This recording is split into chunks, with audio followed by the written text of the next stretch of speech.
access to healthcare has always been a big issue. Doesn't matter if it's the elderly or location-based or the pandemic. How can we bridge this issue by bringing care to the patient with mobile care? Stay tuned as we'll discuss with the CEO of Mobile MD.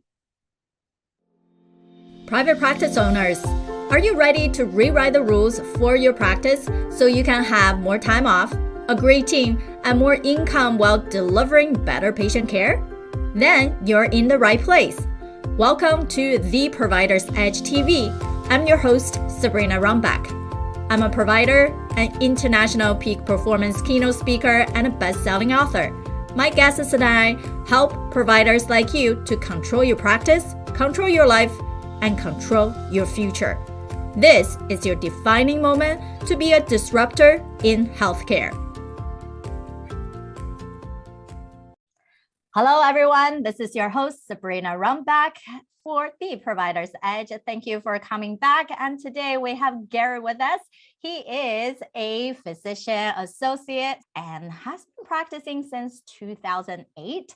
His career has been primarily focusing on the emergency medicine side over 13 years in the ED, and also worked in many other fields such as sports medicine, pediatrics, urgent care, family practice, men's health, obesity medicine, and working overseas in infectious disease.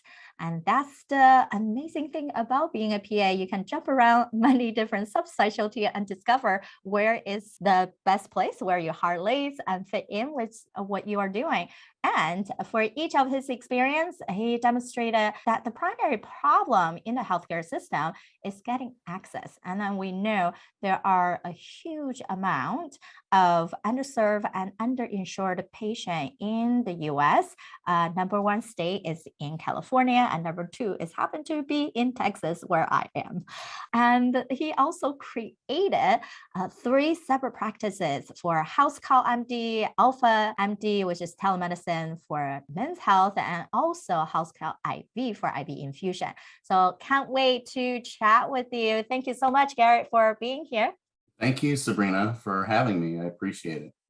Yeah, and I know we connected on social media, just like a lot of people nowadays. And networking is not just going to conferences anymore or local events, but we can actually collaborate and learn from each other from the leverage of our media and actually talk about the good things that's happening in healthcare and not all the struggles that were happening. So I'm excited for you to be here.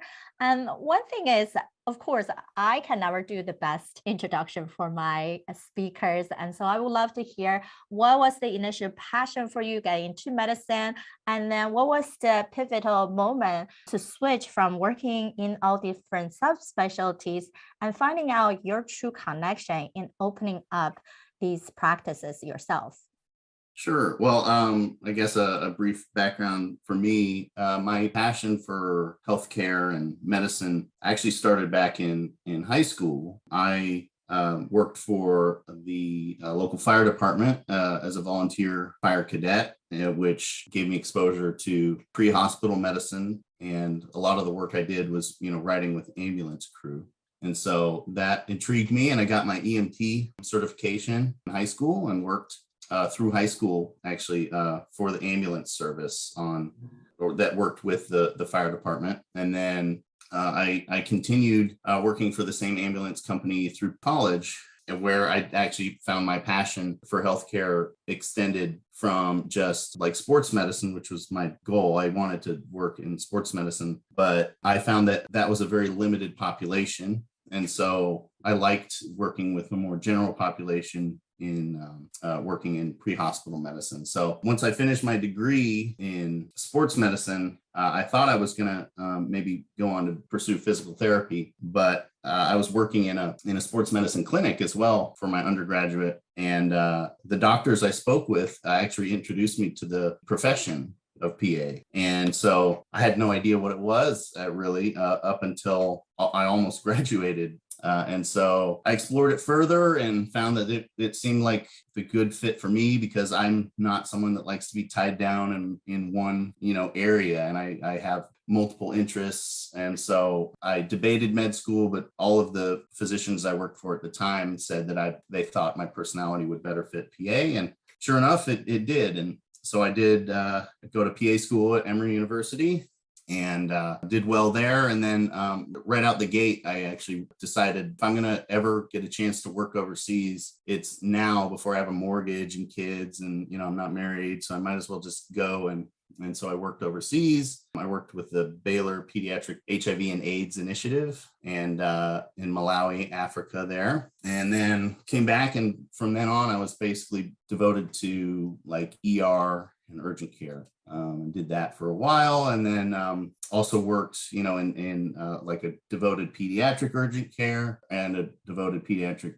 ER. And then I went back to sports medicine, back and forth. So the physicians I worked with were right. I definitely can't seem to nail down one interest. I enjoy all of medicine. Every aspect of it interests me. And so that kind of led me to where I am today. I felt that being a PA, it's a little harder to find the job that perfectly fits you and perfectly fits your personality and your interests and even your skill set. So I decided I'm not going to find that job, so I might as well make it. And then, I started pursuing, different avenues as far as starting businesses. I actually started a men's health clinic in Seattle, more as a test run. And actually, it was successful. I sold it for profit.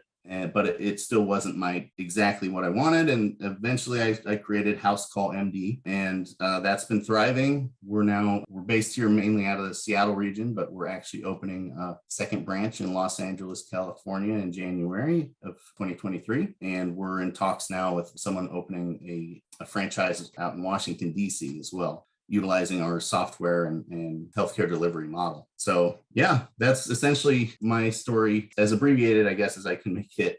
But so I'm enjoying it. Being a business owner is not always the easiest thing in the world, but it definitely gives you the freedom to pursue your own passion. Right. And I think that's the key thing is when we think about going to an organization, work for someone else, then it's the comfort of, okay, I show up and my patient is going to be there, and I have a set amount of loads. Perhaps it's too much load, but I go in, I go out. If I have a call that's dedicated, but otherwise, there's not much additional obligation. The hat is that one major hat as a clinician. Versus when you go out, you wanted to have more flexibility. You wanted to have a role in leading the change in your community and build something that's really fit into your specific need.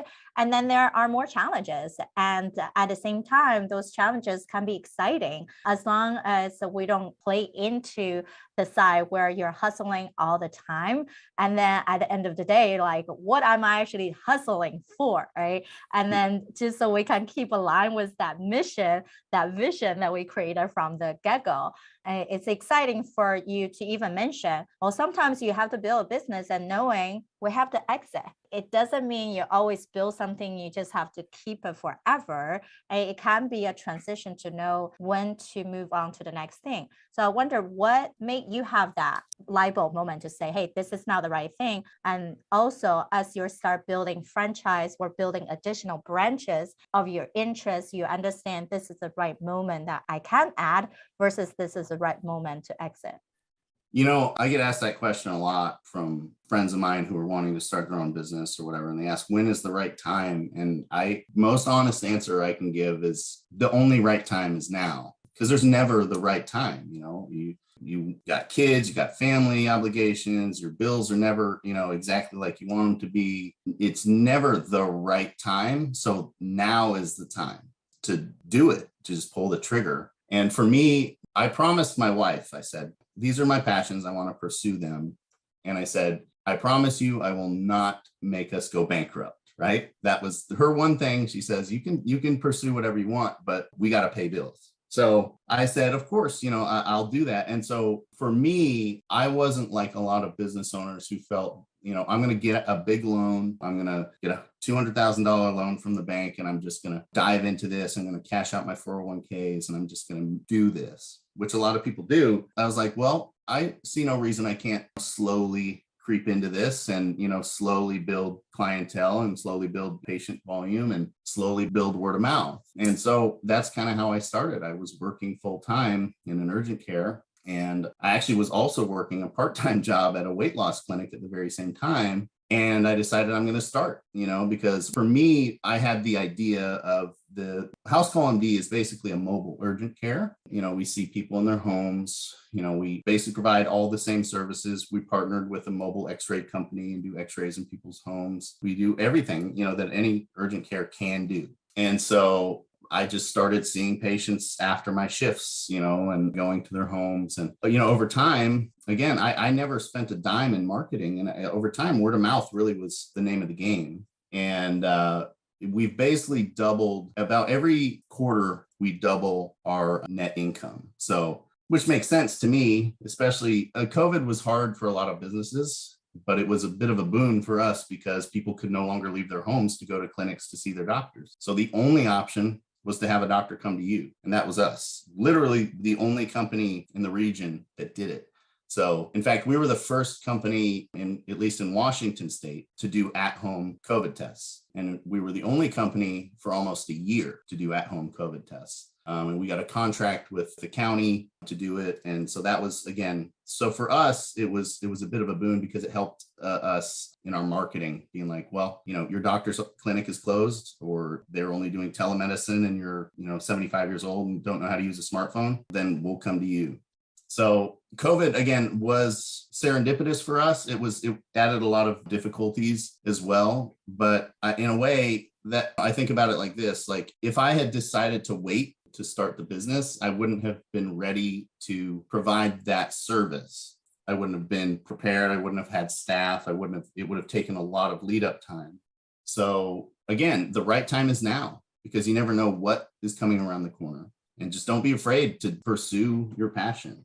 Right. That's always a timing issue, right? People always can have some kind of excuse of what they focus is on right now before the next thing gonna happen. And then we know no matter what, there's always gonna be a moving target of goals. And if we're constantly in the run of having different ideas, then analysis paralysis. And that tap into what I always call them, we sabotage our own success because there are psychological tendencies of what push us to get a success level so far is not going to get us to the next level unless we recognize those patterns. And so it's awesome for you to say, when you started that very first business, because you have the goals, it's now. The promise you made up for your wife is just, we're not going to go bankrupt. And when you recognize the time and how the business wasn't running the right way for you, to exit and not holding on to it, feeling like you can just fix everything. And then you end up getting lost in that round, and then be able to go into a mobile clinic and bringing the healthcare to others. And that's a big thing that people are doing, especially in the geriatric population, especially when they can't go out, not even because COVID, just physically they couldn't. And a lot of caretakers don't have time, right? Like they also are working and they needed to pay bills themselves or pay bills for their family. So they can't just always be able to do all that. So having the services bring the care directly to the patient is so important. And I guess that's when you see the success with your mobile urgent clinic, that you're able to turn on the telemedicine part and as well as the infusion part with the same platform software. Did you guys build a specific thing yourself, or you're able to partner up with the right people? No, well, we built our own proprietary telemedicine software system. So we used some existing API from Twilio, which is a software system, and then we kind of created our own software system and patient registration and patient appointment request software.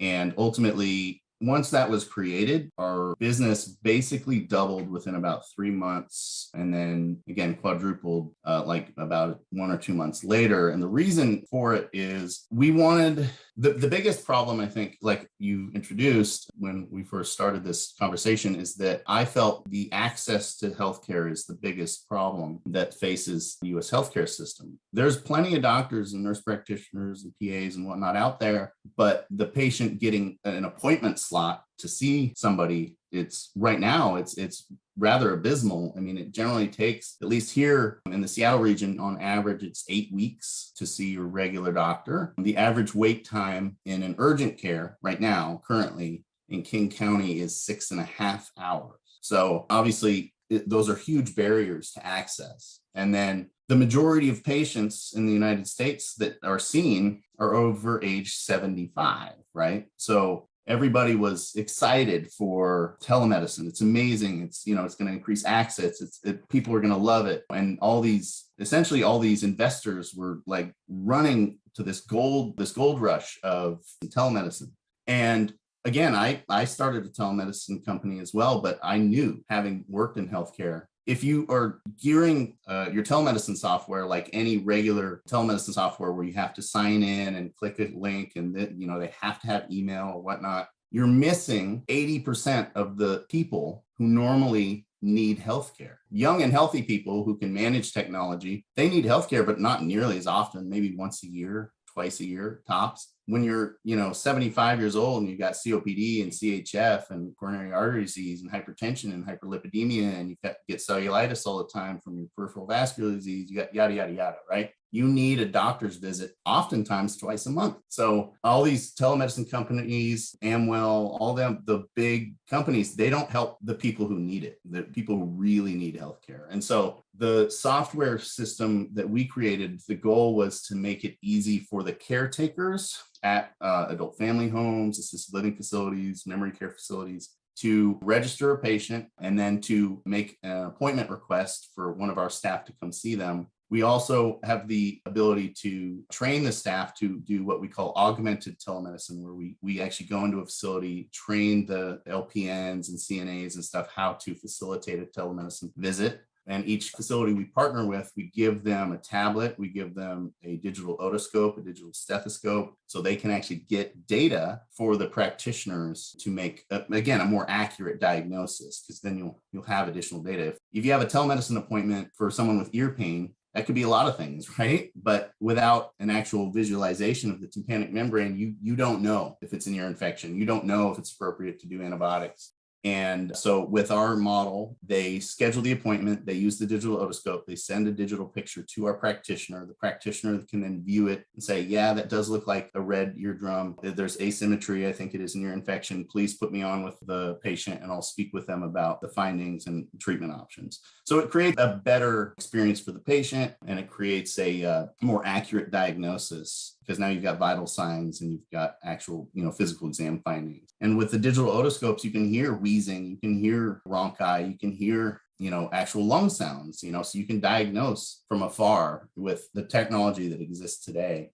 Again, but these old folks can't manage the technology to start like a regular Zoom call, right? So it's not most of the time, if you are having a technology that can just send a direct link without them download an app, then it's easier for them to just click on the link and then start talking and having that video conference. But if any type of technology barrier without a family member on site, then they definitely would not be able to function at all, especially many of them with flip phones, or they are in these areas that's hard to even get to. So that being said, there's a lot more go into how to manage people with this virtual digital health world that we're all trying to help solving this underserved and healthcare equality part of healthcare. So I know, of course, for you, we don't do healthcare by ourselves. You have 3 companies and then you have a team of 40 people. So while you're growing, and what are some of the growing pains that you are able to overcome? And what's the next phase for you? What's the area that you really wanted to up level? So yeah, like you said, I have basically I started the House Call MD, and then because demand increased for certain services, I actually essentially created sister companies to service those needs more specifically. So Men's Health is Alpha MD. Alpha MD, again, focuses on exactly, again, erectile dysfunction treatment. It focuses on hypogonadism. The thing is, those are rarely fully covered by insurance or sometimes not at all. So we turn that one into a cash-only practice, whereas House Call MD does bill insurance. But yeah, we found that when we were treating people, we weren't getting paid because insurances were refusing to manage men's health and reimburse for it. And then the same was true for House Call IV. IV therapy is generally very poorly covered by insurance. Something like $14-15 sometimes is what we would get reimbursed, which again, to drive to someone's home, to start an IV, and then to sit there and wait for the IV to go. And then the cost of the IV bag and tubing and everything, and then disposing the needles, $15 isn't enough. And so essentially, we turn that into a cash-only business. That one caters more to the affluent community. I mean, we have several, like the Seattle Seahawks, or who we, cater to, the most because they need them for travel and whatnot. So again, we market to different groups with each of the three companies, but the growing, I guess the end point that I see is we have slowly but surely been building out this tech, part of House Call, where again, we make it easier for patient access. So we've created a HIPAA compliant texting service as well. So people can very quickly access medical advice. They can essentially schedule an appointment, and it's guaranteed to be within 12 hours of the appointment request. And so I think my goal is that we will be turning into more of a medical management company where we essentially create a turnkey, again, almost like a franchise. This is what we're going to try here in Los Angeles here in the next few months, where the practitioners don't have to worry at all about insurance, about credentialing, about malpractice insurance, about patient callbacks, patient satisfaction, marketing, securing an EMR contract, any of that. We manage that. You, as a frustrated practitioner who's been running the rat race in corporate healthcare and is tired and burned out, and you want to go your own way, basically, we make it super easy. You run your own practice. You run it how you want to. You do your own thing. So it would basically be like the McDonald's for healthcare in that you can escape corporate health medicine. You can set your own schedule. We will just provide essentially the back office stuff for you. And we will use our existing software system to help you, again, create a patient panel and help with your marketing and things like that. So that's kind of where I'm seeing it go. Like I said, we're going to be testing that model in Los Angeles and then hopefully expanding into Washington, D.C. with that model. Basically, the practitioners they're not employees of House Call MD. They are their own business owner, but we secure everything for them. So all they have to worry about is the patients and healthcare. Yeah, that's so crucial. And I appreciate you for being here. I know we keep our shows pretty short and there's a lot to unpack, and especially your big vision. And then I definitely see other similar companies and able to do that. And definitely is seeing the new healthcare moving into a direction of giving ourselves, the providers, more flexibility and more control and more sustainability to actually enjoy the work we're providing for our patients and continue to do amazing things to engage with our patient. So I appreciate you for your time, and until next time, thanks guys. Are you an established owner or executive who has a thriving and successful healthcare practice? We want to hear your story live on the show. Become one of our guest speakers so you can inspire other practitioners like us, arrive as an authority in your field, and connect with thousands of like-minded healthcare leaders who need to hear what you have to say. Apply to be a featured guest speaker on an episode on The Provider's Edge by visiting sabrinarunbeck.com/interviews.